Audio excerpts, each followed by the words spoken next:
Halo guys, jadi selamat datang di acara kita ya. Apa nih acara kita? Fikri dan Nabila ya. Jadi ini guys programnya teman baca ya. Terima kasih untuk Bang Det yang ngasih kita kesempatan buat belajar, buat mendiskusikan sesuatu ya. Apa sih hal yang kita bakal diskusin nih? kita bakal mendiskusikan hashtag kabur aja dulu teman-teman. Oke, kabur aja dulu. Oke, kabur aja dulu nih. Menurut kamu, dari kamu deh, kamu kasih opini tentang you can define it, I think, definisikan gitu. Ya. Apa sih kabur aja dulu gitu? Jadi sepengetahuan aku ya teman-teman, dari kabur aja dulu ini, it's basically a movement yang mana orang-orang yang relate Ya, to it, karena nggak semua orang yang relate di kabur aja dulu. oke. Jadi orang-orang ini menurut aku dari keresahan masyarakat, berawal dari keresahan lalu muncul tindakan yang lagi happening di zaman sekarang teman-teman. Jadi keresahan ini memunculkan sebuah solusi yang bisa dilakukan oleh kelompok orang yang merasa terkena keresahan ini teman-teman. Iya sih, iya sih. Ya gitu sih menurut pandangan aku. Ya setuju sih, maksudnya hashtag kabur aja dulu kan sebuah campaign ya, kampanye gitu di media sosial yang sebetulnya menggaungkan keresahan orang gitu. Ya digabung menjadi satu, akhirnya muncullah kayak viral gitu ya. Yang dimana ya latar belakangnya sama gitu, orang-orang yang seringkali kesusahan dari segi apa ya, ekonomi nggak sih ya, dan juga kesetaraan, kesejahteraan mungkin dari sisi pendidikan atau mungkin kesehatan atau fasilitas lain sih. Menurut kamu Nabila, kamu udah banyak berselancar kah di medsos, dan bagaimana pendapat kamu tentang influencer yang menggaungkan perihal ini gitu? Sebagai Gen Z sejujurnya, aku yakin Mas Fikri juga udah sering berseluncur. Iya, oke. Kalau dari pandangan aku, ya of course, aku banyak sekali di sosial media. Dan menurut aku, dari pandangan aku sendiri, aku bukannya gimana-gimana, tapi dari keresahan ini, Ya. aku melihat itu sebagai salah satu jawaban sih. Ini bukannya kita udah tadi nggak sih? Lanjut aja. Menurut aku itu merupakan salah satu solusi teman-teman. Dan dari keresahan menurut aku ini merupakan salah satu solusi dari keresahan yang terjadi. It's like an open door for everyone to escape maybe. And apa ya? I think there's no such as no for people because they already feel like they're suffocate enough or like suffering enough. There's no need to stay in the same place to feel the fire. Iya, berarti ya sama ya, kayak ada ketimpangan gitu kan di dalam masyarakat kita. Ya sih, dilihat dari apa ya, influencer yang menggaungkan hal ini ya, mereka biasanya mempermasalahkan tingkat pendidikan kita lah. Tapi yang paling banyak sih gaji nggak sih ya? Kalau menurut kamu gaji di Indonesia itu gimana sih? Menurut aku gaji di Indonesia ini tidak setara dengan gaji yang diberikan di luar negeri teman-teman. Karena mungkin gimana ya kalau kita ngomonginnya, gaji di Indonesia itu tentu saja terbuat atau berfaktor dari banyak hal. Otomatis itu ya guys, itu sangat-sangat sistematis. Gaji diberikan segini gara-gara hal ini. Di luar negeri juga gaji diberikan segini gara-gara hal ini dan hal ini. Kalau kita lihat pada Indonesia, sebenarnya di realitanya harga makanan itu sangat murah. Iya, makanan murah sih, betul. Sangat-sangat murah. Sedangkan di luar negeri kalau misalnya kita makan itu bisa habis 400.000 sekali makan. Ya possible. Ya possibility. Tapi kalau kita lihat di Indonesia juga ada kok orang yang sekali makan 200.000. Ya, ada. Tapi mungkin mereka gajinya udah dolar, mungkin udah yang banyak lah ya, tinggi pangkat mungkin bisa sih. Iya sih. Tapi menurut saya sih kalau bahas tentang living cost, apa itu nggak personal sih ya. Maksudnya depends on person gitu. Menurut kamu gimana? Kalau kalau dari kamu sendiri gitu, misalnya kamu sudah nggak ditanggung orang tua dan kamu punya gaji yang UMR-nya di sini nih, UMR di Mataram. UMR Mataram berapa sih ya? 2 jutaan. Oke nih, misal oke kita bahas tentang living cost dulu ya guys ya. Seandainya kamu nih Nabila ya, dengan living cost kamu yang sekarang, entah itu beli kuota lah, makan, terus ada makeup, ada bensin. Terus misal kamu udah tinggal sendiri gitu, kos kan misalnya gitu, dan gak ada tanggungan dari orang tua, terus kamu punya gaji dari pekerjaan kamu dengan UMR-nya Mataram gitu, yang sekitar berapa 2,6 gitu. Menurut kamu itu kamu bakal living cost kamu bakal tetap gitu, atau kamu bahkan akan melakukan efisiensi gitu? Gimana dong menurut kamu? Teman-teman, sebagai perempuan, saya banyak pengeluaran. Oke. Sebagai perempuan, secara personal ya, saya bahas perempuan secara personal dulu, baru saya ke sebagai manusianya. Sebagai perempuan, mungkin kita punya keperluan yang memang setiap beberapa waktu sekali perlu kita keluarkan. Kita ada costnya gitu teman-teman. Misalnya 1 minggu sekali atau 2 minggu sekali.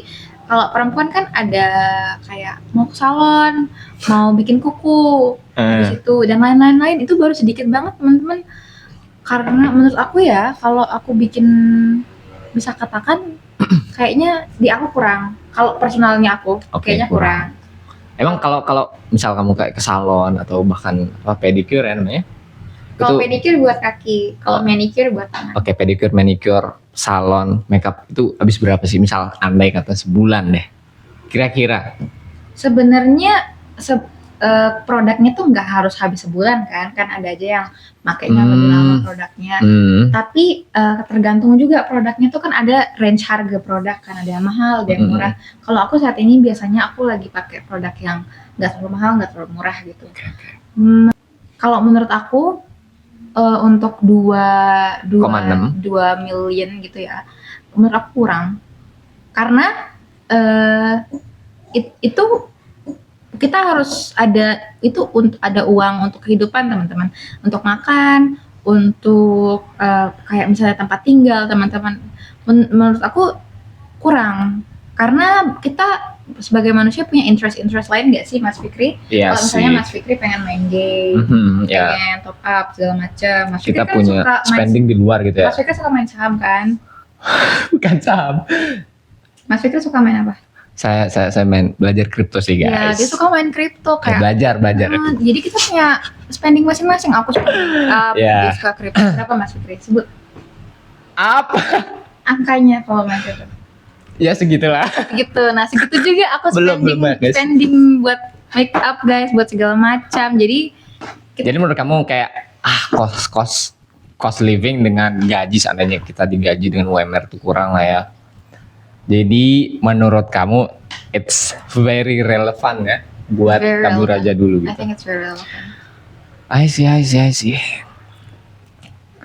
Terus ada juga sih kayak maksudnya yang jadi concernnya banyak orang gitu pergi ke luar negeri karena di balik dia punya gaji yang gede gitu kan, ada efisiensi waktu sih guys.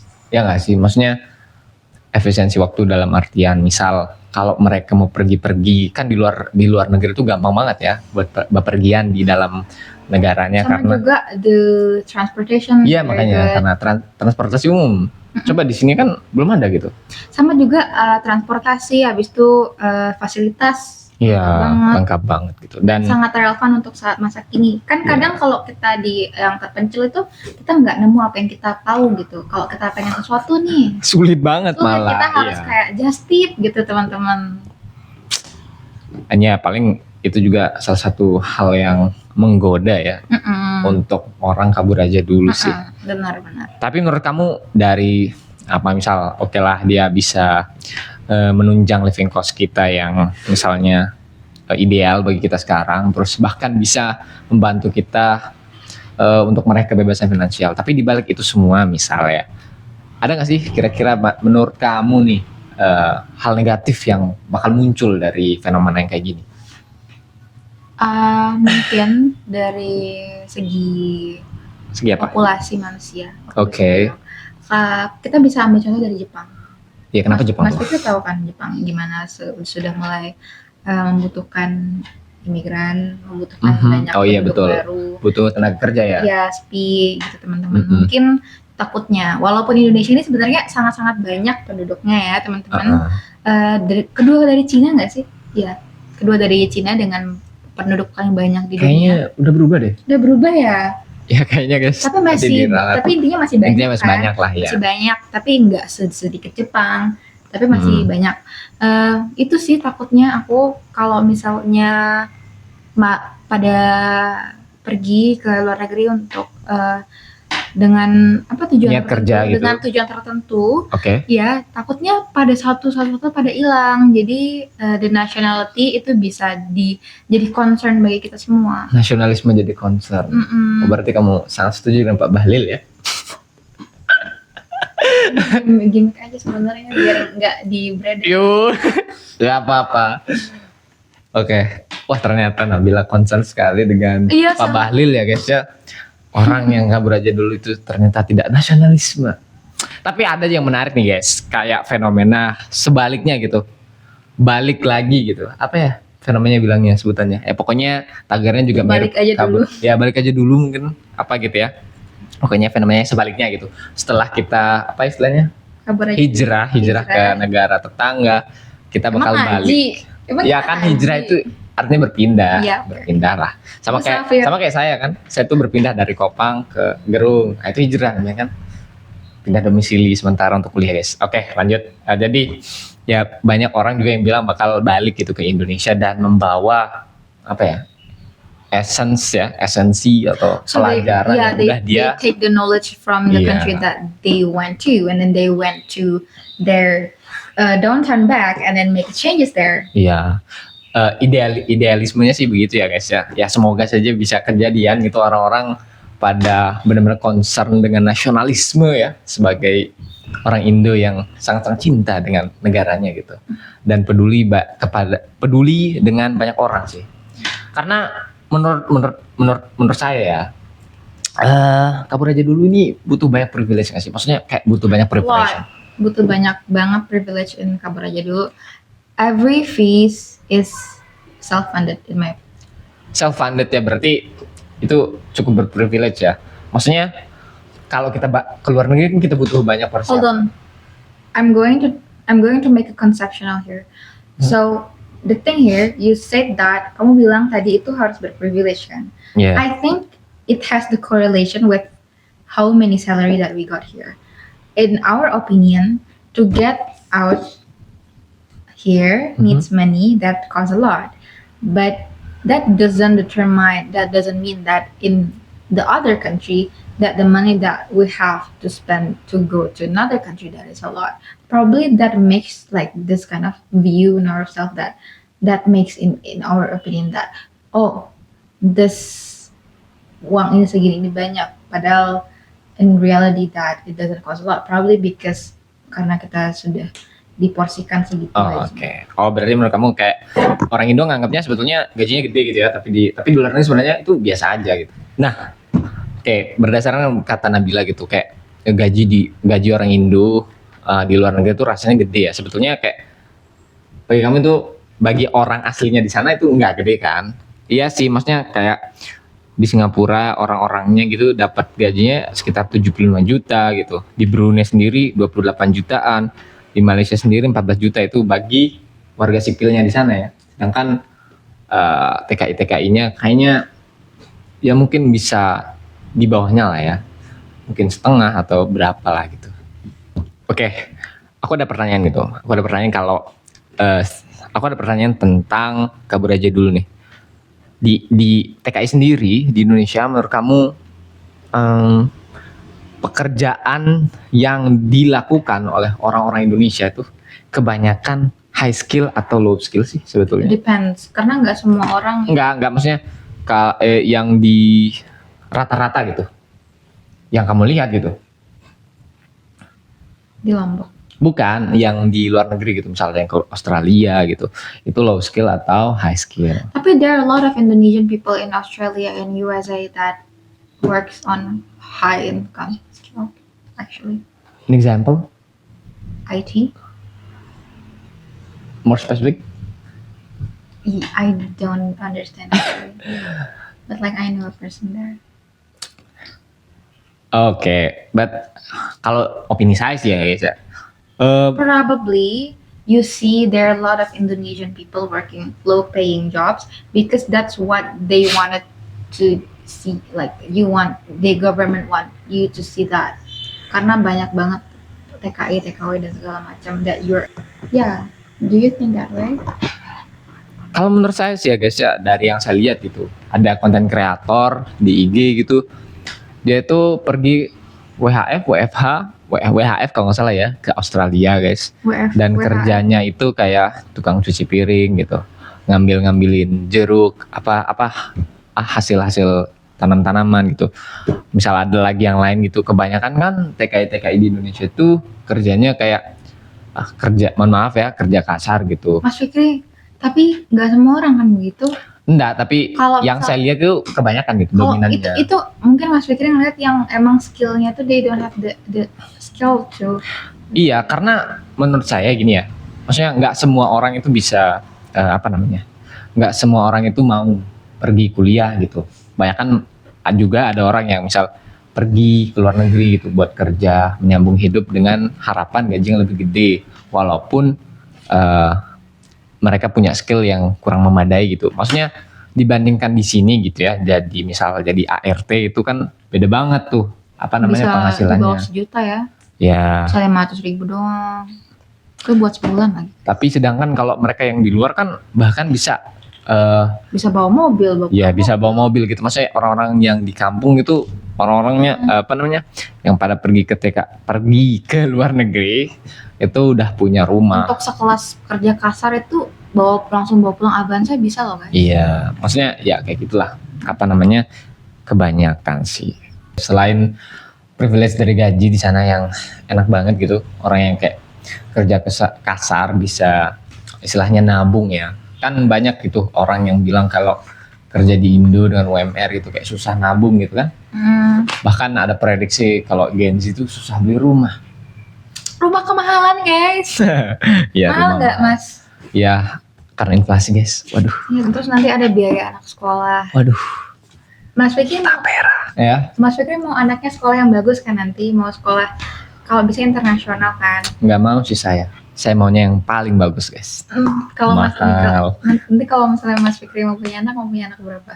Waduh, saya nggak tahu sih, belum kepikiran guys. Saya masih berpikir tentang hidup di Indonesia. Asik, survive guys. Sebutkan satu nominal. Nominal apa?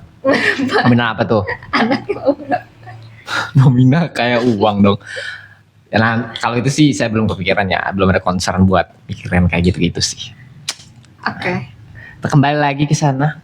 Oke deh, langsung aja. Kalau seandainya nih Nabila punya kesempatan. Kalau kamu punya kesempatan juga. Oke, kita punya kesempatan nih buat pergi ke luar negeri. Istilahnya kita menggaungkan hashtag kabur aja dulu juga gitu ya. Misal, kamu mau kemana? Kalau aku sih guys, aku tuh punya banyak tujuan ya. Aku pengen ke Cina. Kenapa Cina? Karena Cina itu, tapi kasarnya ya, salah satu negara yang gede, kuat gitu, bisa jadi saingannya US gitu kan. Kemungkinan di situ banyak duit guys. Jadi ya mungkin saya bisa istilahnya investasikan waktu saya buat belajar banyak hal sih di sana. Karena ya menarik juga tuh, apalagi Chongqing gitu, ya, kotanya Chongqing. Wow, bagus banget. Iya. Chongqing ya itulah pokoknya guys. Shanghai juga bagus. Maksudnya di sana kan guys pakai taksi ya, kita pakai taksi drone ya. Di sini orang pakai mobil, kita pakai drone. Asik. Mantap. Kalau mau keluar rumah masuk langsung ke kereta guys, yang kayak di Chongqing itu ya, keren. Maksudnya banyak hal menarik sih. Tapi selain itu juga saya pengen pergi ke Jepang lah mungkin ya.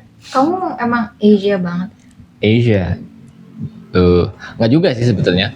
Saya juga kepikiran buat pergi ke negara-negara Eropa sih ya. Karena Eropa tuh punya budaya yang berbeda dan tentunya itu bisa menjadi tempat kita berinvestasi waktu gitu. Menukar waktu kita dengan pengalaman-pengalaman yang ada sih. Saya ingin traveling ya, bukan ya, tapi nggak apa-apa sih, sama aja ya guys ya. Traveling sambil kerja, why not? Terus kamu tuh gimana? Kayaknya ke US. I know it. Aku sebenarnya aku suka US. I really like US actually. LA, I wanna be at New York. I'm a New York City girl. I'm a city girl. I like UK too. Aku suka Edinburgh. Aku antara US sama UK, aku sangat-sangat suka keduanya. I never been there actually. Kenapa? Kenapa kamu suka? Kenapa mau kabur aja dulu ke sana gitu? Kayak aku tuh kayak dipanggil gitu loh. I feel like my soul belongs there. Once I see it, once I see the picture, the country, I can feel the way it calls my name. Just be here, just be here. Oke, I see. Ternyata teman saya mau kabur aja dulu juga guys. Nah, ini tuh sebetulnya menarik banget ya untuk kita bahas dan perlu dapat perhatian sebetulnya dari pemerintah itu sendiri. Tapi sayangnya kok ada pemaknaan yang menurut saya sih rada negatif gitu ya. Kayak ada yang bilang kalau kamu kabur gitu kayak nggak nasionalis. Terus ada yang bilang kalau kabur ya kabur aja gitu, serah gitu. Tapi sebetulnya ini harusnya ya dapat kayak perhatian penuh dari pemerintah, istilahnya untuk memfasilitasi sih menurut saya ya. Karena yang reverse-nya itu loh, yang balik aja dulu gitu. Kalau seandainya banyak masyarakat Indonesia yang istilahnya kabur, keluar buat mengembangkan diri mereka sendiri, terus pada akhirnya mereka kembali, dan tentunya mereka itu bisa juga mengembangkan orang-orang di Indonesia kan. Karena banyak juga loh, maksudnya di negara-negara lain gitu, rakyat-rakyatnya pada pergi keluar, pada akhirnya juga balik lagi dan negaranya jadi lebih bagus gitu. Kita sih ngarepnya ya pemerintah tuh kayak ngefasilitasin sih menurut saya. Kamu gimana tuh? Menurut aku pemerintah seharusnya memfasilitasi ya, soalnya kalau misalnya kita pergi ke luar negeri untuk menimba ilmu, otomatis nanti feedbacknya kalau kita balik aja dulu untuk negara ini lagi. Sebetulnya sih iya, kalau dibilang nggak nasionalis nggak juga ya sebetulnya. Itu tuh kalau seandainya banyak orang-orang Indonesia yang sudah istilahnya misal seandainya gini ya, orang Indonesia tuh difasilitasi sama government-nya sendiri dan mereka menganggap kita dipeduli ini sama pemerintah, terus nanti pada akhirnya mereka juga tetap menjaga keutuhan nasionalisme itu di dalam jiwa mereka gitu. Sebetulnya kan orang-orang Indonesia yang ada di luar tuh istilah middleman gitu. Jadi orang yang menghubungkan luar negeri dengan Indonesia. Jadi Indonesia sebetulnya makin dikenal dong. Iya benar juga. Karena kayak nggak dari budayanya aja ya teman-teman. Banyak banget sebenarnya yang di luar negeri itu yang menceritakan tentang Indonesia betul. Yang bukan dalam tanda kutip pariwisata. Banyak sekali aspek-aspek Indonesia ini yang worth the story di luar negeri dari middleman. Betul. Ya sebetulnya Indonesia sendiri kalau seandainya banyak orang Indonesia keluar gitu, ya nggak mesti dia lepas nasional itu nggak sih, ya kan? Maksudnya ya kita dari kecil sudah didoktrin gitu untuk cinta tanah air ya kan, upacara lah, terus mengingat sejarah kita dengan Sultan Syahrir, kita harus ingat nama-nama yang udah kita pas SD ya. Ya. Banyak banget pahlawan-pahlawan yang Jenderal Sudirman. Banyak, maksudnya banyak hal atau alasan yang membuat kita tetap berpegang sama nasionalisme kita itu sendiri. Ya nggak mesti karena kita kabur aja dulu kita jadinya nggak nasionalis dan pindah ke warga negara, nggak juga sih guys ya. Ada juga sih guys kayak fun fact gitu ya, alasan ya, sebuah alasan lain gitu kenapa orang milih keluar gitu, kayak mengambil keluarga negaraan lain mungkin ya. Hanya banyak. Untuk sementara gitu, tapi maksud saya fun fact banyak loh ibu-ibu serta pasutri maksudnya yang sedang hamil itu keluar negeri hanya untuk melahirkan anaknya. Jadi tentang kayak aspek ius soli ius sanguinis itu loh, yang kalau misalnya lahir di sana anaknya berarti langsung nationality-nya. Berarti mereka dapat tunjangan gitu ya. Oh iya. I see. Maksudnya ya kayak gitu sih paling orang-orang di Indonesia pengennya dapat benefit yang seperti itu ya. Ada juga misal orang yang pakai paspornya Singapura gitu kan, karena paspor Singapura kuat kan, jadi punya banyak privilege gitu. Apalagi Cara sih paspor segitu. UK guys, itu banyak banget privilege. Ya something like that sih ya guys ya. Nah tapi ada nih hal yang menjadi masalah gitu. Dengan digaungkannya fenomena kabur aja dulu, itu memunculkan fraud, scam gitu. Kayak penipuan loh. Sampai bahkan human trafficking. Iya benar-benar human trafficking. Jadi teman-teman mekanismenya ini seperti kayak menggaungkan sebuah opportunity. Iya betul. Bisa dilihat karena ini lagi resah, masyarakat lagi resah kan. Iya Lalu betul. masyarakat ini kayak secara dibutakan gitu. Iya. Pengen dapat gaji gede gitu. Pengen ngecukupin primal needs-nya mereka. Karena saat itu aja yang mereka pikirin teman-teman. Prime needs kayak makanan itu harus benar-benar butuhi untuk manusia bisa mikir dengan ini ya, dengan kayak aware dan segala macam. Dan itu bisa memicu banyak banget oknum-oknum yang kayak membuat hal itu terjadi dan ya scam ya, penipuan ya. Aku ada salah satu kasus, itu ada kasus seorang bukan seorang ya guys, tapi banyak wanita-wanita di Georgia di USA yang udah aku bilang kemasukan itu dia di scam. Jadi dia ngelihat news di online, lalu dia diterbangin. Tapi di news itu bilangnya semuanya udah ditanggung oleh si itu. Jadi dia diterbangin. Si lembaganya gitu ya.